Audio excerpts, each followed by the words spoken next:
What's up, everybody? Ragnarok here, aka Dovenlock Tia from Final Fantasy XIV. Now, of course, welcome to the Eorzean Logs, where this is going to be a podcast-esque type of thing I'm going to be doing weekly, where I give my take on some things that have happened in Final Fantasy XIV, as well as guides as time goes on. Now, of course, with that being said, we do have a lot of things in our very first episode of the Eorzean Logs, so I definitely appreciate you guys tuning in. First things first, we have patch 4.56 that came out earlier this week. Earlier this week. We also have Hildebrand, the finale of Hildebrand for this one, which also came with the Yojimbo trial. The FanFest as a whole, meaning that it's the EU, NA, and JP FanFest as a whole is what I felt. Shadowbringer's Outlook, gender locking the Viera and the Hrothgar, and Dancer, range DPS, and no healers. Those are kind of like what's on the docket today. So, first things first, let's go ahead and jump right on in, since we do have a lot to go in for our very first episode of the Eorzean Logs. Pretty much giving my hot take as well for 4.56. Now, for those of you who have not played 4.56 or haven't played all the way up until Stormblood, all the way through, this is going to touch into spoiler territory. If that is something that you are interested in, at least, playing and getting through the story, I do recommend, clicking off the video or just skipping ahead in general to possibly a few minutes. But let's go ahead and jump right on in. In essence, when it comes to 4.56 came with a couple new story missions that came about.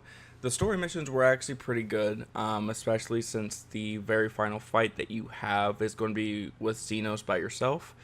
So it's not a trial, it is more of just a awesome single player experience that you kind of get to see.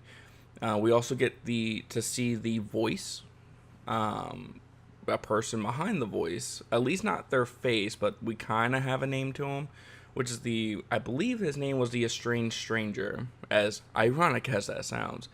But yeah, so he kind of pulls you away, and you kind of learn that you're going to the first. Those of you who may not be aware of the first is, of course, the first realm.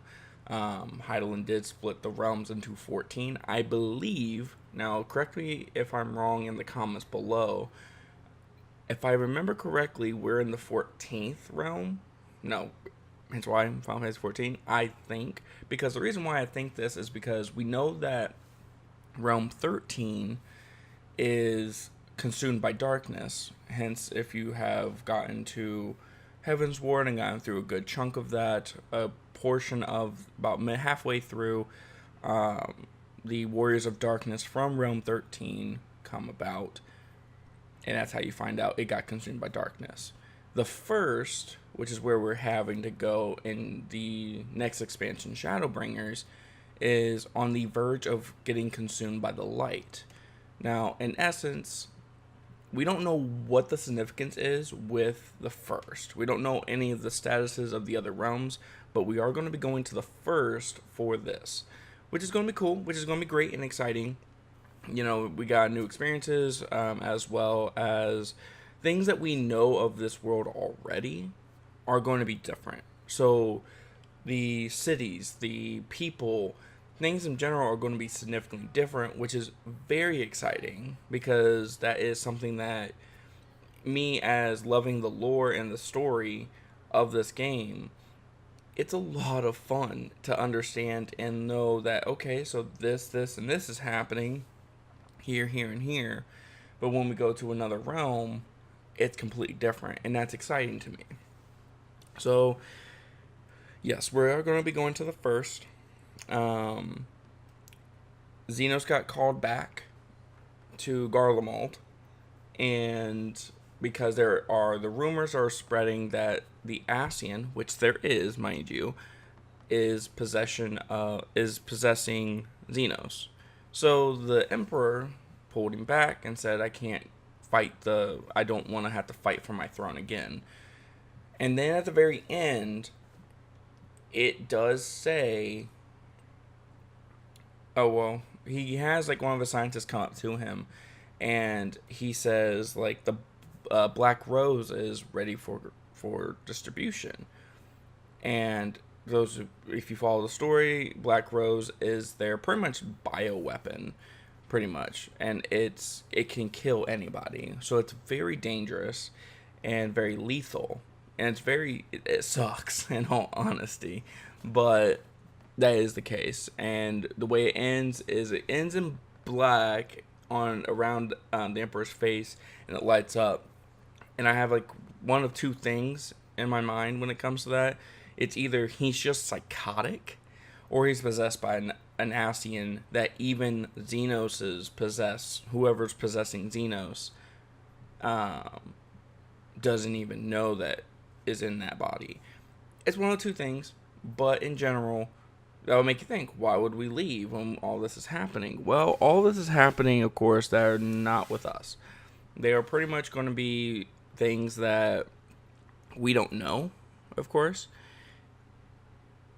And that's certainly why we get to see them as like players versus our character. Everyone that the character comes in contact with after this moment, after you get pulled away, Xenos gets pulled back and things of that nature. Clearly the front lines is starting to get pushed back a little bit. Garlemald, you think, is going well. Emmerich does kind of tell you that they can handle it. Go do what you must. Tataru gives another good point. What if the other people that have left or that have fell before this moment, such as Alize, Alphino, Eorzean, Ishtola, Thancred, all of them have fallen. What if they are with the Eorzean stranger and sent them off? Gives me another theory later down the line. I'll get to that a little bit later when it comes to Shadowbringer's outlook portion. But that is pretty much what Tataru says. Now, the Eorzean stranger did say he left a beacon at the base of the Crystal Tower. So find that and he'll take care of the rest. And that's what he was saying. So at that point, that's where it kind of left off in 4.56. Us looking at the Crystal Tower, and then it goes on without its day. Now you're kind of going back to your motions until Shadowbringers. So this 4.56 ends completely Stormblood. And it's great. I love the tie-in. It gives good implications, and it gets you excited for the next expansion, which is always really nice and exciting, and I love it. But yeah, so that is what the main story brought with 4.56. What else came with it? Our homie and our gentleman of all gentlemen, Hildebrand, has come to an end in Stormblood, and is going to continue in Shadowbringers, which is always going to be very nice and exciting. In essence, Hildebrand came to an end. We get to see Godbert. I think it's Godbert. I can never remember his name. I think it's Godbert. But Hildebrand's dad, I should probably say that, does come back into the fray. And, of course, by the end of it, does what the father does and plummets his son into the ground, like always, But it's a great story, and it does lead to them... Nashu, Gilgamesh, apparently, and Hildebrand going into a portal. Now, spoiler alert, 2 seconds. I'll give you about 5 seconds. 1, 2, 3, 4, 5. They also added the Yojimbo trial. Yojimbo trial, if you have not played, do it blind. It is great and hilarious. And it does start off with Yojimbo, and then, of course, if you haven't kind of caught on as the story kind of laid out, the Yojimbo turns out to be Gilgamesh, and it's fantastic. His story is great on this. It was a fantastic trial. not like it was super difficult. If you've played the game for quite some time, or if you even played the game all the way up, because you have to get to level 70, of course, but playing the game all the way through there and doing some in-game content, you kind of get most of what it is. You kind of understand most of the mechanics. You understand what to do and what not to do, what to stand in, what not to stand in. Very, very good stuff. Unlike the more high-end content where, oh, you have to die to a mechanic, that type of stuff. No, you don't have that in this one. It's very easy. Well, I would say easy is kind of a weak word in all honesty, because like it can be difficult because there's a lot of mechanics. If you're melee DPS, you might well be careful. But yeah, so it's a lot of fun. Hildebrand does say, or of course the title does say that they are going to be returning. So of course that means they're going to be bringing in the Shadowbringers, which is going to be fantastic, because as well I feel like it's going to bring, since a lot of things have changed from our realm to the first, there's a big cultural shock between those. Of course, you have to kind of think about it. The city states that we would possibly associate ourselves with probably rarely, if not at all, exist. And if they do exist, it's probably under different history and different means. So, yeah, I think that it's going to be very interesting with the next Hildebrand story. I'm very excited for that. The next thing on the docket is, of course, FanFest as a whole. I feel like all the FanFests have been really good. A lot of people said the JP FanFest was very lackluster.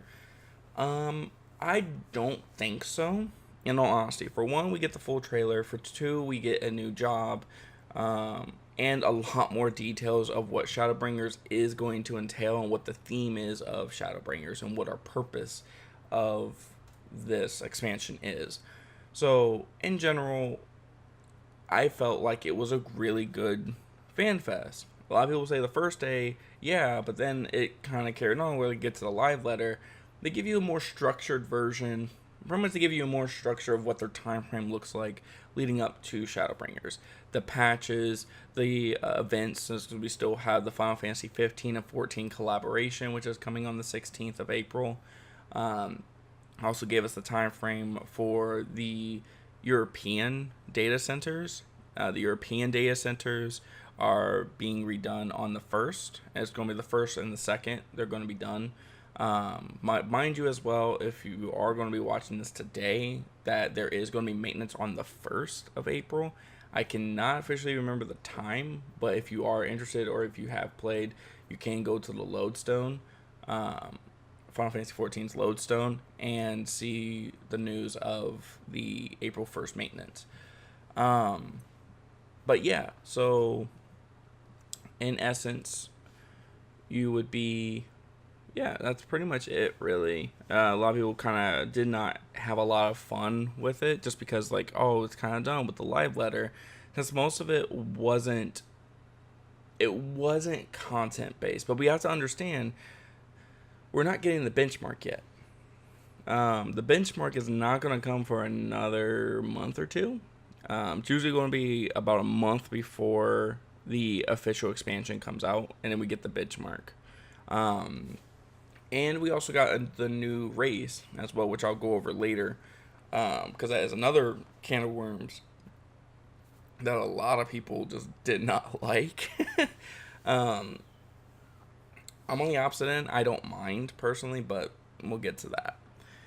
But in general, it was very insightful and it was very informational when it comes to what it entailed for this expansion, what we expected. Granted, the live letter may not have been the most informational, and it was kind of but to be honest, like what left would there have been? We also get information that yes, it is Japanese only, but it's still very exciting. The I think it's I can't remember. It's like the Dad of Light, I think it is. It was a TV series on Netflix, and they now are making it a movie. And of course, it is Japanese. And it was announced over at the live letter for this game, and it made a big deal about it because it is a big deal over there. In all honesty, because like it brings the father and son together, and things of that nature, and it shows this whole entire love, not only for the game but for family members, and that's very, very great and passionate. Um, I'm happy to see that they are going to be doing that, and great on them for that. But all the other ones, I mean, in all honesty, the other JP Fan Fest, or not JP Fan Fest, the other Fan Fests were actually really good. I enjoyed them a lot. You get like the little bits, because I like how they split the trailer up into three. Like, you get the teaser trailer at one, you get the extended trailer at the second, and then you get the full one at the third. I like that, because in essence, it keeps you thinking and guessing, and then when they surprise you again, you're like, oh, that's fantastic. So that's great. I liked it. Now, the next section, I would honestly say is going to be really more informational for me. Well, not more informational, but more insight on how I feel about the game, as well as the next expansion. So we got the Shadowbringers Outlook. Shadowbringers looks to be fantastic, mind you. Story-wise, I'm ecstatic for. I love what they're doing with the lore, the story, what we're going to be doing, because now we're bringing in Zodiark as since we're going to be the Warriors of Darkness, we have to be talking to Zodiark, and the whole time we've been speaking with Hydaelyn. I think we've spoken to Zodiark before, but not in depth, but I think it was it was very weird, but in general, it's mostly been Hydaelyn. So, that's very exciting. We're going to a brand new realm. That means the history is different, the lore can be different, the people are going to be different. I mean, we're named differently. I don't remember all the names exactly that are going to be transferred from our realm to the first, but the ones I know off the top of my head are the Hears are going to be known as Humes, the Eorzean are going to be known as Elves, the Lalafell are going to be known as Dwarves. Those are the three I know off the top of my head. Actually, no, I lied. The Hrothgar are actually being named Ronsos in the first. So that's going to be cool. But, yeah. I think that that's going to be very exciting. I do feel as though that Final Fantasy XIV is just going to continue to grow. This expansion definitely solidifies my idea of they're going to continue to grow. They're going to continue to build on this game, at least for a little bit longer. I believe there was a rumor saying that, I'm not sure if it's a rumor or if it was actually from Yoshida himself, but the rumor was that they're looking at this game for 10 years. Having at least support for 10 years. So if we look at it, Realm Reborn, I think, had about a year and a half to 2 years before Heaven's Ward. After that, Heaven's Ward, it was Stormblood, which is another 2 years. So that's 4 right there. And then we have Shadowbringers, which we can almost guarantee that's going to be another 2 years. That's usually the cycle. Is they have patch cycles and then they have expansion cycles. So we can at least expect, give or take, two more expansions, so 4 more years, which is going to be great. We have all this content. I imagine the reason why I say that is because, as well, they kind of ended support on Final Fantasy XI. I don't recall them continuously making stuff for Final Fantasy XI, but I could be very well wrong. If I am, like I said, voice that into the comment section below. So we have that going on. But yeah, I think the game is still going to grow. It's going to be beautiful and great, and I truly love Final Fantasy XIV. I've spent I mean, it's definitely on the lower end of some people. For me, like, I think I'm getting close to my 1,000-hour mark.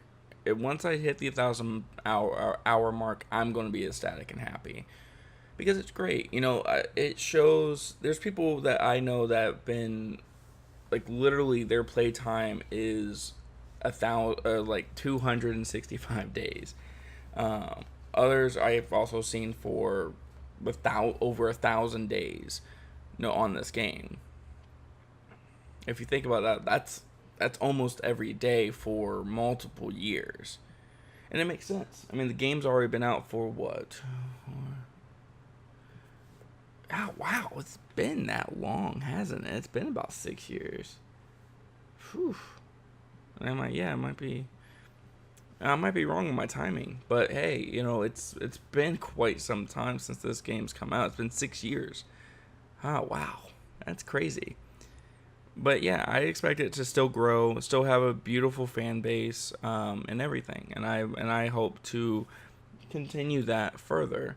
Um, I'm definitely getting into. I'm at least trying to get into more higher end content like raids. Is that going to be possible? Maybe. Don't know, but we will find out. But yeah, I feel like Shadowbringers is definitely going to bring new light to the game, new life to the game as well. I feel like, I'm interested to also see the job quests. One of the biggest things I really like is certain job quests are very, very entertaining. I really like the bards. Since I'm a ranged physical main, Bard was my very first since I started off as an archer. I leveled that to Bard, got Bard up to max on Heaven's Ward, max on Stormblood, did everything with Bard first before getting any other jobs. Now, of course, in that regard, what would be... I'm just really excited for like the story quest or the job quest. I really enjoyed the Paladin story quest from 60 to 70 was really good. I really enjoyed the Summoners.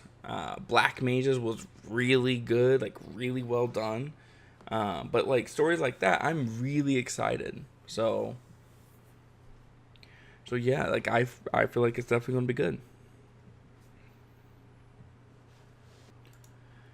And with that, of course, I would probably say that it's time to get into some of the more controversial-ish type of stuff. Now, I wouldn't say necessarily controversial, like super bad or anything like that, but I would honestly say, like, I feel like a lot of people are blowing this way out of proportion. I will give my hot take on all of this, and as well, I will also, I will reference a great YouTuber that I love when it comes to all the content they do, and they're very thorough. Mr. Happy. If you've ever watched Mr. Happy Mr. Happy for Final Fantasy XIV, you'll know what I'm talking about immediately. He recently had a interview actually with Yoshida himself, and it's a very well done. It's a very well done interview. And in that video, in the description, it also has the written interview. And if you just want to hear him give a brief overview, as well get some good answers and his hot take on it, that is, what you can do. I recommend definitely reading it, getting the answers, and then watching the video, or vice versa, whichever one. But my personal opinion was that way. Mostly just because, like, I wanted to see what he actually said and then hear what he felt as Mr. Happy, since he's been playing the game forever. It's fantastic. But in general, he actually asked some of the hard questions, since, in all honesty, us giving our criticisms is one thing.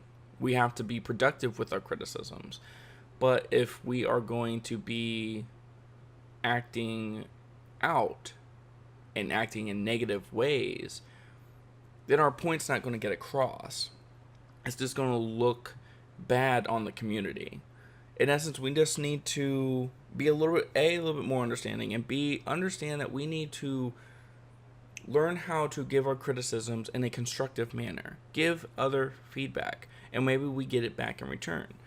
And in Mr. Happy's video, and in his interview, Yoshida does that. He gives us a little bit of an insight, peels back the layer a little bit to get the little peek at what development seems like. And honestly, I respect not only Mr. Happy for asking the question in the proper way so it doesn't sound rude, but he asked the right question. He did a phenomenal job, and Yoshida definitely delivered on a very thorough, very, very thorough explanation on a lot of his reasoning. So I'm just going to give my hot take, but I will put a link in the description below since some of my hot take is going to be based on that and my own personal opinion combined. So, first things first, the gender locking of the Viera and the Hrothgar. That's definitely a hot topic if you've ever seen the news for Final Fantasy XIV recently.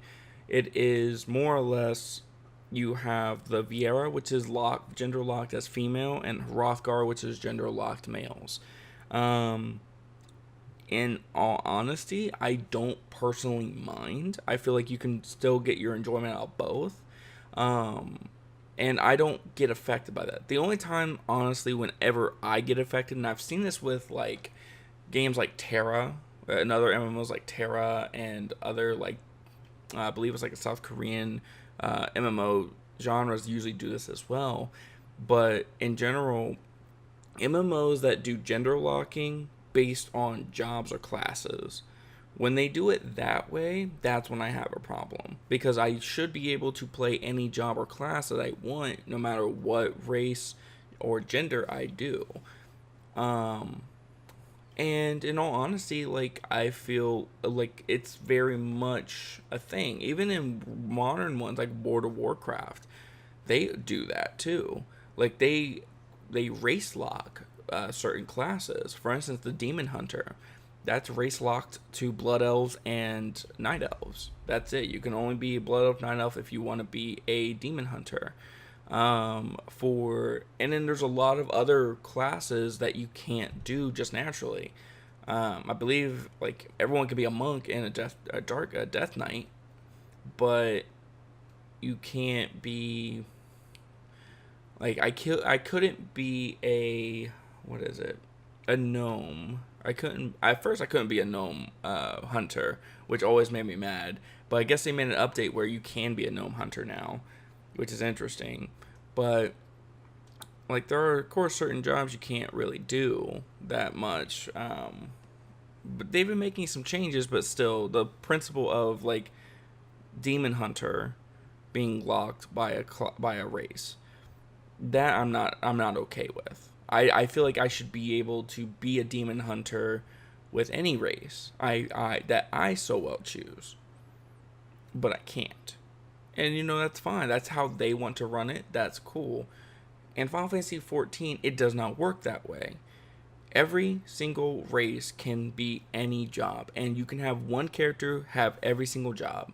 And that is what always has kept me coming back as well, is I never have to choose.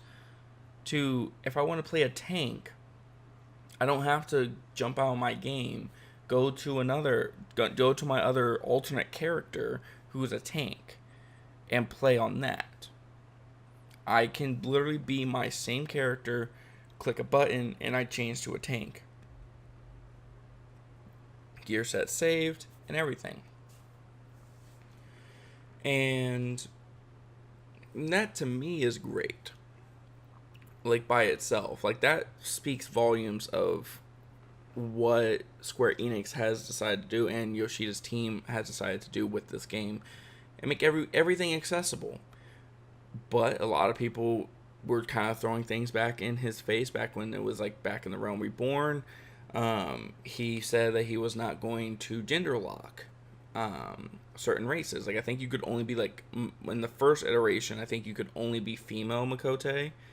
But then in Realm Reborn, they allowed male Makotes to come into the fray, and that was the biggest thing, like he and everything of that nature. But of course, it's been 6 years. Things have changed. Development has changed. Expectations have changed as well. So, in all honesty, you also have to think of development. It's very difficult to create a brand new race just out of nowhere. We have to kind of think about it in that manner because it costs lot of money. It takes a lot of time away from doing what we as players of this game want, which is content. Now, I'm patient. I'm a little bit more patient than some people when it comes to, content flow.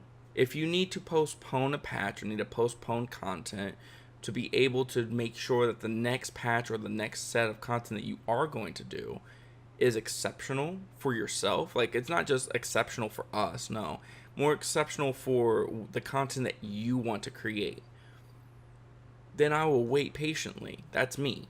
Some people aren't like that. Some people will abandon ship real quick because they don't have a consistent amount of content. Sometimes, yes, old content sucks to go through, and leveling does suck in a lot of cases. I just got done leveling my very first melee job, which was Ninja. That's my very first melee job, and I just now got it up to level 70. And I'm like, oh, that was rough, because melee is not my go-to, of course, but I wanted to at least have some diversity there. But in general, none of the jobs are locked by any type of gender. So it doesn't bother me that I would have to be a female Viera if I want to be a bunny person, or if I wanted to be a beastman, I can only be male. In all honesty, I don't find a problem with it. That's me. Now, I understand people's criticisms and I understand people's anger. However, take that anger and be more critical. Not in the manner of completely just go on their page and just write the most angry and insensitive things online to the creators. No, be constructive. Ask the questions. When Mr. Happy asked the question in his interview, Yoshida gave a very thorough answer, and it was mostly based on development and feedback. So, in essence, we've all wanted the Viera since the beginning. Like, we wanted the Viera. And in Heaven's Ward, it was an idea. He goes a little bit more in depth, but as a brace overview, it was between Aura and Viera. And they, of course, went with Aura, as you see. So then they moved to Stormblood. There's no new race involved. So now this is the newest expansion. Everyone's been expecting the Viera from the beginning. At this point, they felt obligated that they had to. Second of all, there have also been feedback that there's nothing more beast. So in essence, the closest thing that we have to animal-like is the Makote, cat people. But they're not necessarily cats. They have the cat ears and the tail, but that's it. They don't have like fur all over the body. They're not beast. There have been some feedback that people want something more beast-like. So they added the Rothgar in the mix. So they felt like they wanted to appease both, because guaranteed the Viera were going to be in.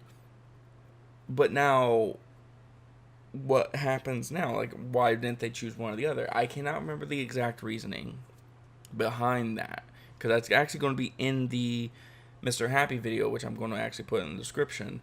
But from my mindset, I honestly think it's development, and also trying to appease the feedback from everybody coming in that they're trying to appease everybody, give you something more beast-like, and give you the Viera that we've all been wanting.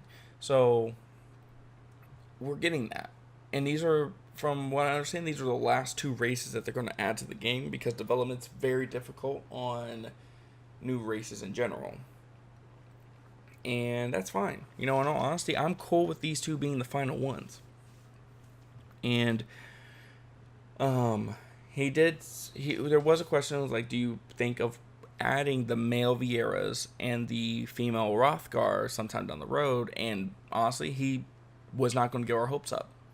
It was like, do not, pretty much, my words, but in a paraphrasing, do not expect that to happen, but it's not ruled out. But don't expect it, in that sense. Just don't Don't sit there and say, oh, they're going to give us Mel Vieira on the next expansion or in like the second to last patch. No, that's not what they're going to be doing, because in essence, they have a lot on their plate. Shadowbringers has a lot to bring to this table, and they have a lot going on.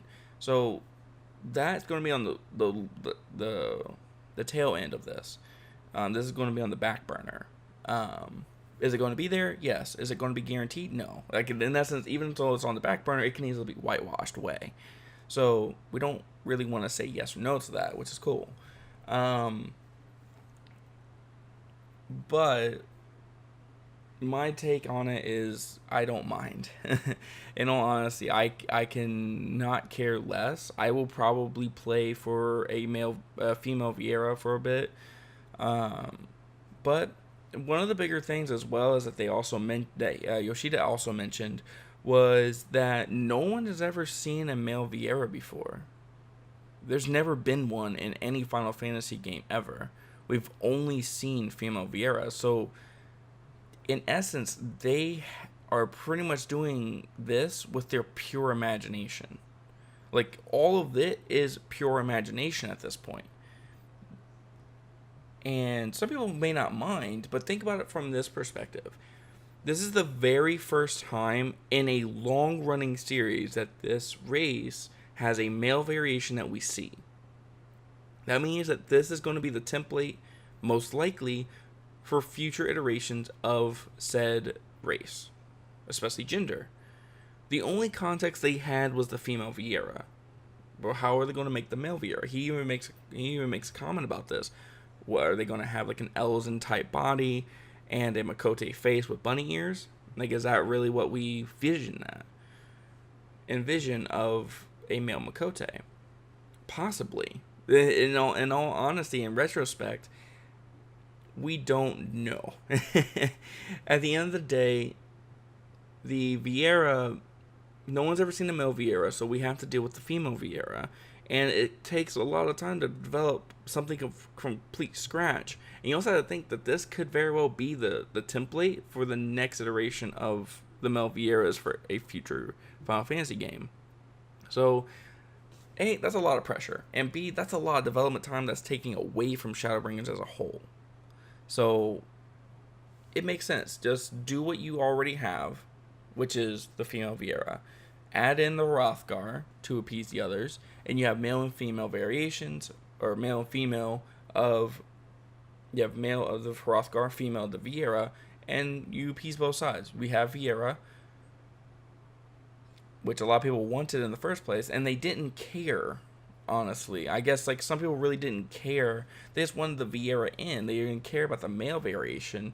A lot of people really just wanted the female variation. So, that's fine. But there are outcry of, like, people who really wanted the male Vieira. I did want the male Vieira, but of course, everyone simmer down, you know, and we start thinking logically, and it's like, makes sense. You know, I'm not even mad. I wasn't even really super mad about it. I was like, oh, no, male Vieira, and I was like, it's a joke. You know, it's like everyone's, like, getting super butthurt about it, but that happens. You get passionate about something, you get angry about it, it makes sense. Just be a little bit more constructive with the criticism and not just immediately bash them immediately. Just kind of be a little bit more considerate. And that, I can almost guarantee you, can go long ways versus just saying this sucks, the game is dead, the game is dying, blah, blah, blah. You look like a fool. But that's my take on the gender locking. The next item is, of course, what else they announced, which was the dancer job. Everyone thought that the dancer job was going to be put in, almost certain. I don't know who it was, but someone guessed chakrams was going to be their weapon, but they all of a sudden, like, it was, and we didn't expect it. So we're like, whoa, what? But the fact that the dancer is ranged physical DPS, hallelujah for me. I am so sorry for the healers. So I'm putting these in the same boat here. The dancer and the no healer section, I'm putting these together because these kind of go hand in hand. So I'm really happy for for the Dancer being a ranged physical DPS. I didn't care either way, mostly because I would have played Dancer just to play it and everything of that nature, because I'm really excited for the new jobs. Like, Gunbreaker looks fantastic, and then you got Dancer, which equally looks fantastic now. And the fact that it's ranged physical, I'm like, holy crap, that's fantastic. And I feel like it makes sense, at the same time. But 2 expansions, no healer. So, why? That was a question that Mr. Happy did ask. Why? And to paraphrase and put it in my own words, in essence, they want to put a focus on making the healers a little bit more diverse. They want to focus on balancing the healers out, because right now we only have region healer and barrier healers. That's all we've classified, even though they're very, very different. And honestly, why would you want another healer? It's going to fall in one of those 2 categories. You want to have a healer that regions or a healer that does barriers. And honestly, he doesn't like it. He wants to... It's possible there may be a massive rework for the healers altogether, which would be awesome, because some people will assume that... Some people will say that White Mage needs a lot of love and reworking. I'm not 100% sure. In all honesty, I don't main healers, mind you. I've only played Scholar up to 70 and gotten it at least a decent enough level to where I can at least do some higher end content, but nothing too, like, not extremes or savages or anything. But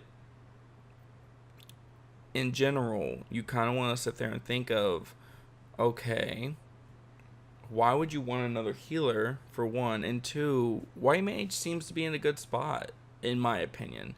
Each one of them have their pros and cons, and each one of them are very unique in their own right. But Yoshida does make a point. There's really no difference between the 3. Besides, one's a region healer, one's a barrier healer, and the other one does both.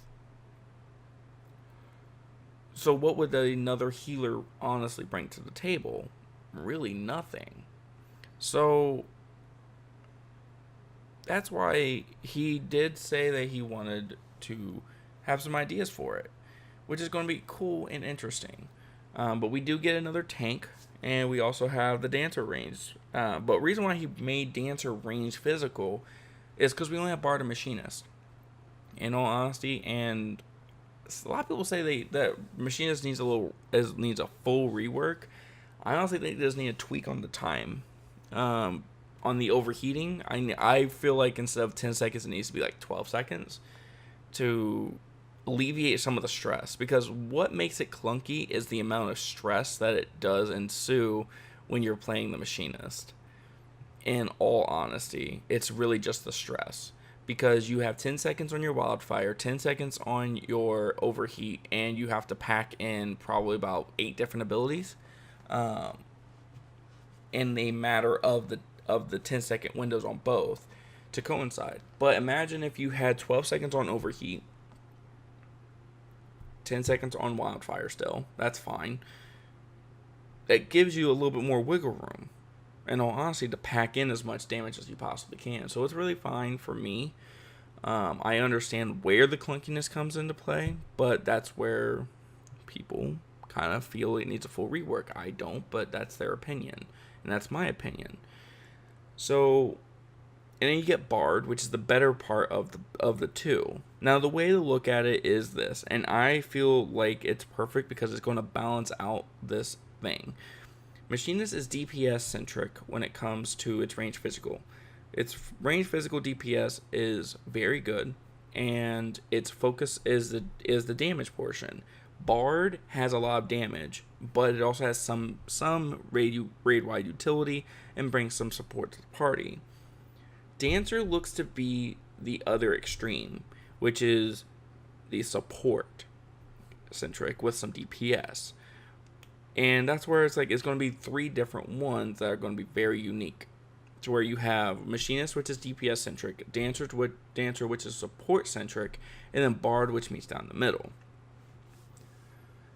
it's going to be interesting, and I'm really excited because, I mean, you only have had two. I mean, I've had to play Bard and Machinist. Machinist more recently, at least, but Bard has been my main. So I'm really excited to see what they do with that.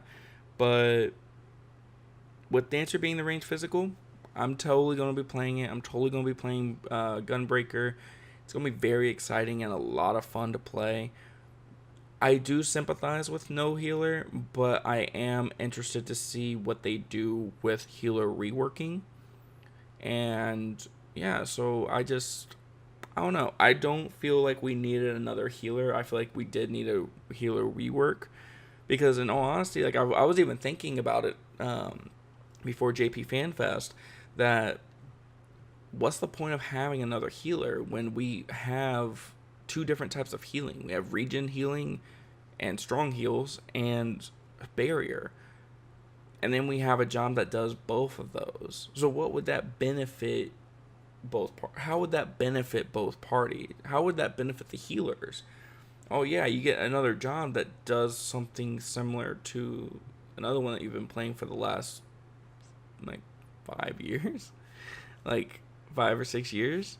You know, it's something that you kind of have to understand that healers just need a full rework and make them very unique and different. Like, granted, yes, they each have their own quirks, but in all honesty, nothing's different about their healing. Like, White Mage should stay the same, because White Mage is strong heals, and that's what they were. Strong healing and powerful AoE and single target healing, and everything. That's their thing. Scholar is the barrier. I mean, it's really hard because I'm not a developer, so I don't know as well how healers would work. You could honestly think of like World of Warcraft, for instance, how there's a lot of different healers in the game. Like, Monk has a healer, surprisingly. Their Monk has a healer. And it's interesting because I'm just like, how does it work? And trust me, I have seen healer monks, and I'm just like, dude, that is intense. But it's unique. It's different. And it's not the best, but it's definitely a good enough healer that gets to high-end content very well. In essence, can the job be fun? Can the job do its job well? And is it accessible to multiple people? That's really the important part that I take away from this. JP FanFest wasn't the biggest or best in a lot of retrospects when it comes to the content, minus a lot of things that they did announce right from jump. But I do truly feel that this is going to be a fantastic expansion, that the game is still alive and going on for quite some time. And I'm very excited. Expect more of this every week, because like I said, this is going to be a weekly podcast, or podcast-esque. I will have some like basic gameplay in the background of me just doing stuff. But in general, I am excited, and I'm going to be bringing a lot more of this every week. And I also put a link in my Twitch below as well, because I am going to be streaming Monday, Wednesday, Friday. That's going to be a very consistent schedule, going from 10 a.m.-ish to 1:30, which is going to be great. I'm excited. So, yeah, with that being said, I do hope you guys enjoyed the video, and as well enjoyed more or less just talking, and honestly, I really was thinking of some other ways to kind of do this, but I feel like podcast-esque until I feel more comfortable to where I want to do just a podcast. I do want this to kind of carry out, Eorzean Logs. This is entry 1, and I'm very happy with how this is. So if you guys enjoyed it, a like would greatly be appreciated. You can also subscribe and hit the bell icon to get notified for when I do upload. And with that, I will go ahead and leave you guys off, and I will see you guys on the next one.